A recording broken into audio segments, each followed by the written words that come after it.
SoCal Team 1 Incident Management Team. We are in Unified Command with the Cleveland National Forest and Riverside County Fire. Today we're going to discuss the fire situation with in regards to the Holy Fire as far as the evacuation and firefighting effort. And then second part of it is that we are going to discuss the arrest of an individual that is connected to this fire. And so before I get started here, I'd like to introduce everybody that is here today. So all the way to my right here is OCFA board member and district supervisor Todd Spitzer. And to his left is Battalion Chief Shane Sherwood. And then to his left here is Chief Dave Anderson.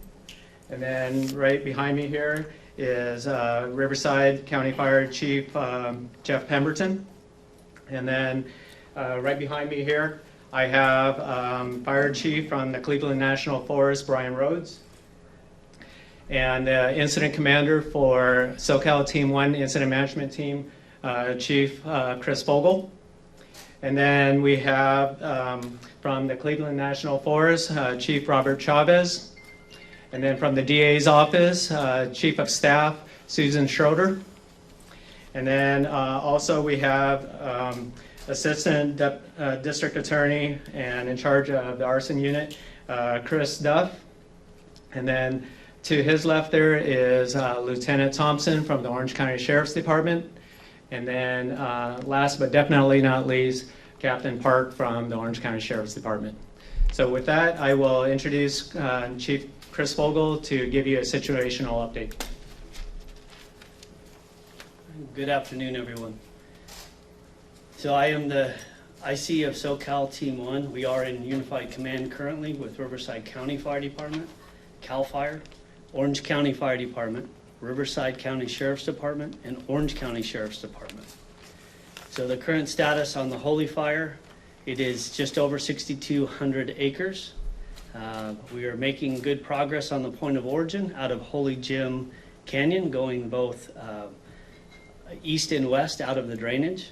The fire is burning actively on the north end of the fire, just east of Santiago Peak with the repeater site up there, and is steadily moving down several drainages going out to the Lake Elsinore area. So those drainages feed into the communities down there at the foothills, and we have folks down there that are getting positioned to deal with that fire as it reaches down to the valley floor. So with that, we have discussed with the Unified Command staff different evacuation warnings that we put in place, and I will turn it over to Chief Pemberton to go over those with you.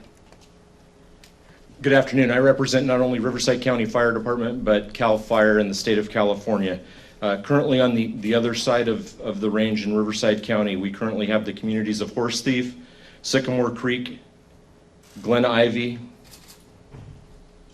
the Lake Street community, or Albert Hill, McVicker Canyon, and the community of El Carrizo up on the 74 corridor, all under mandatory, they are all currently under evacuation warnings. We ask the public to please listen to our warnings. When we issue those, we take those seriously. We ask, and that's our opportunity to get the residents out of areas that are at risk. As those risks increase, we will move those to orders when we feel it's appropriate based upon the fire activity.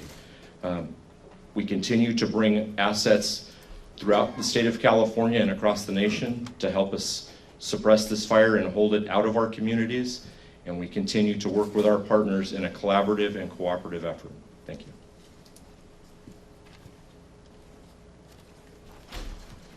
Good afternoon. My name is Dave Anderson, and I'm representing the Orange County Fire Authority. The Orange County Fire Authority command staff has been closely monitoring the fire behavior and conditions associated with the Holy incident. We have ground resources, hand crews, bulldozers, and air assets currently assigned. At this time, we have activated a joint information center here at the Orange County headquarters. where we're providing information to the public as needed.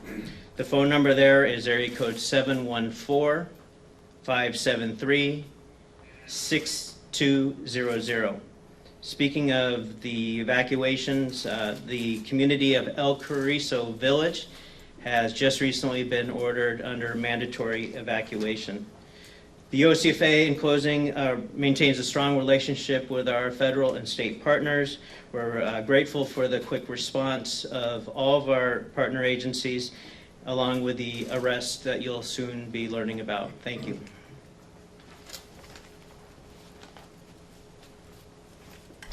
Hi, good afternoon. My name is Shane Sherwood. I'm the battalion chief here at Orange County Fire. I'm the chief investigator and here to speak on behalf of the arrest of 51-year-old Forrest Clark.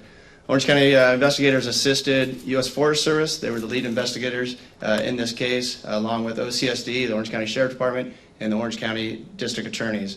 This partnership and this collaboration is what brought Forrest Clark into our custody, and through the witness statements that we received and the physical findings that we found out at the fire. And I'll let the Orange County District Attorney speak to the charges that he is facing.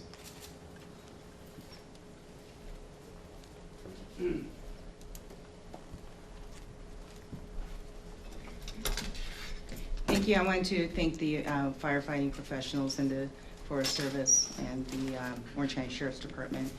Arson is a terrible crime that destroys dreams, and not only even when people are not physically hurt, it could destroy that baby blanket that you held that still smells like your kid, or that family portrait of your grandparents getting married. So it's obviously an extremely serious crime. We will be getting this case later this afternoon. We've been working with the Sheriff's Department and the firefighting professionals. We're anticipating filing 1 count of aggravated arson with enhancement that it affected multiple structures, 1 count of criminal threats, and 2 count of resisting an executive officer through force or threats. And those charges carries a life sentence.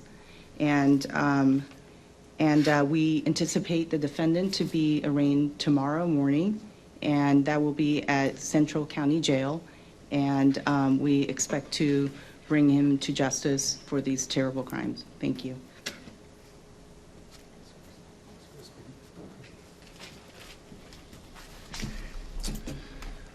Good afternoon. My name is Todd Spitzer. This is my supervisorial district, and I'm a member of the Orange County Fire Authority Board. Many of you know we just went through a terrible disaster in terms of the Canyon 1 and the Canyon 2 fire. We know this district burns, but it should never burn because of an intentional act. This shouldn't be called the Holy Jim Fire. This should be called the Holy Hell Fire. And the man that's been arrested, after he's prosecuted and tried in a court of law, and assuming and gratefully he'll be convicted if the evidence is proved beyond a reasonable doubt, which I have no doubt it will be, then he needs to suffer the fullest punishment of the law. This is a monster.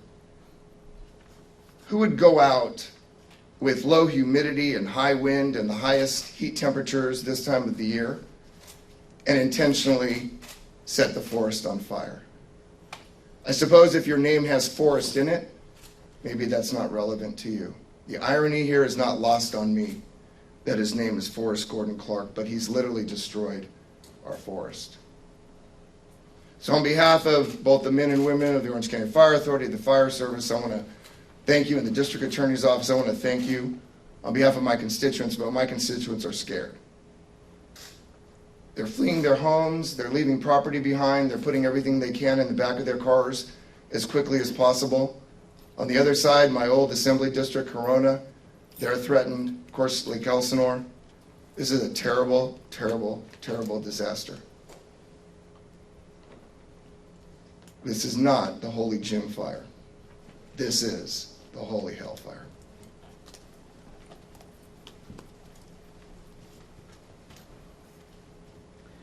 Okay, I'd like to thank everybody for your time this afternoon to give you all an update on the conditions here. In closing, I have an information line. As Chief Anderson had mentioned, there is a joint information center that has been established to provide members of the public with information on fire situation and where they can go in the event that an evacuation order is made. The phone numbers that they can call are going to be 714-573-6200, also 573-6202, and 573-6210. We've been fielding a lot of phone calls, and the one that is asked of us regularly is that, is the fire close to us? Should we be prepared to evacuate? And the answer is yes. Even if you're miles away, you always want to be prepared if you are anywhere near the fire area or in an environment that can burn. So we strongly suggest that you have a go bag ready to go. And then also, if you are on a landline telephone at home, you will receive a reverse 911 call when, alerting you to evacuation orders. But in the event that you don't have a landline any longer, you're going to have to register for your county's alerting system. So it's going to be Alert OC for Orange County and Riverside County Alert. All right, so those are the two, and so that's for people with cell phones or VoIP or anything like that. So with that, I'll just open it up for a few questions here. Shane, I don't know if this is for you or the sheriff's deputies, but you talked about physical evidence up at the cabin related to Mr. Clark. Can you go into more specific detail? Our understanding was that his cabin was maybe the only one left standing up there at Holy Jim. Yeah, I can't speak to his cabin. I haven't physically been up there myself, so I can't speak to exactly that. But yeah, we go into physical findings that we find at the scene, and that's part of our work and how we build a case is through the witness statements, the physical findings, and through the fire burn patterns that we are able to work the case and come up to a conclusion as what that origin and cause is. And with that, the origin and cause of this fire is definitely an intentional act. We have heard from neighbors, as well as read reports, that he made threats such as, "I'm going to burn this place down." Have you been able to verify those claims? So because this is a pending investigation, I can't comment on some of those. So unfortunately, I can't comment on that, but we're working through all those leads, and those are the things that the district attorney had spoken about, and we want to make sure that we have all the correct information and that those are found to be true, and but unfortunately, I cannot comment on those. How do you believe the fire was started, though? So we believe the fire is an intentional act. As far as exactly how it was started, we're still working through some of that evidence to collaborate what we believe our hypothesis of how the fire started. So we're still working through that evidence, and with the physical findings and the witness statements, putting all that together, and that's still part of that pending investigation. Has he admitted to anything? As far as my understanding, he has not admitted to anything. I think the question might be for Susan, but if you can answer it, great.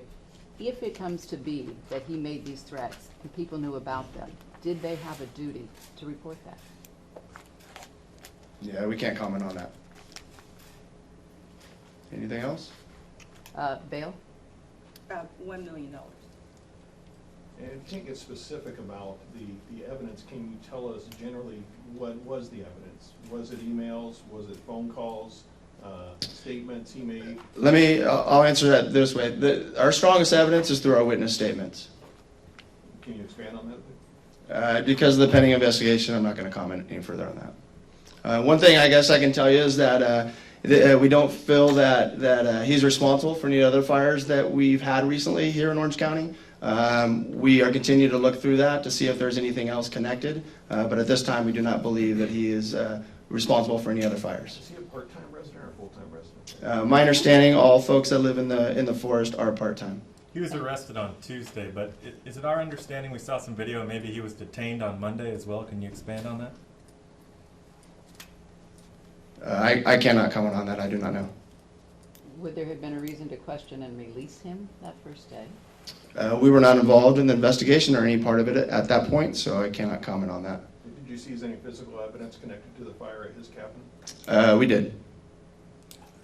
Anything, the other part of the story that we're hearing is that he was either combative or he tried to fight back against the deputies. Anybody want to talk about that charge? Thanks, Jason. As has already been stipulated, hello, the question was with regards to was he combative or uncooperative with fire personnel or sheriff's personnel. My name is Jason Park. I'm a captain with the Orange County Sheriff's Department. The investigation is ongoing and very fluid. We can't comment specifically on his interaction with law enforcement or fire personnel. But that is in the area, the origin, there was various fire personnel that were up there, but with regards to specific, we can't comment on any of that. Thank you. I'd just like to remind everybody that we still have an active fire out there. And as we stand here today, we're ordering mandatory evacuations for the following communities. And this is in Riverside County along the I-15 corridor. The community of Horse Thief, the community of Sycamore Creek, the community of Glen Ivy, the community of McVicker in the city of Lake Elsinore, and the community of Rancho Carrillo. That also is going to require us to close Highway 74. If you are in any of those communities and have received a reverse 911 notification, we need you to leave now. It is a mandatory order. Chief, are you guys seeing some of that Elsinore effect that we discussed yesterday? Is that what is drawing some of the concern? So yes, between 3 o'clock and 7 o'clock daily, the Elsinore effect, the warm air over the lake rising is pulling down winds down slope. So that has been encouraging the fire to continue down canyon, down into the flats. So we have been experiencing that daily between 3 and 7. Do you have a specific location you can give us as to where you think he started this fire? And were there witnesses to him starting it? We don't have any witnesses that stated that they saw him start the fire, but as far as the area of origin is around and near his residence there in one of the cabins. Very close to one of his residence? Yes, that's correct. Did he take any specific actions to preserve his residence as opposed to some of the other? Again, I have not been up there, so I can't tell you. All I do know is that there's been several residents that have been damaged, and I'm not 100% sure that if his is intact or not. Can you correct numbers? We heard anywhere from 12 to 13 destroyed up there. Do you know now? So there was 12 confirmed structures destroyed in the Holy Gym Canyon. Out of 15, is that correct? I don't know the total number in the 12 canyon. destroyed. It was 12 destroyed. Thank you.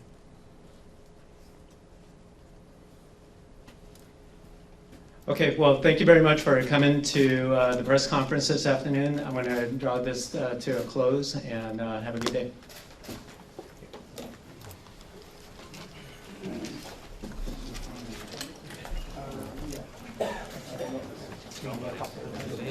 Will we see a time?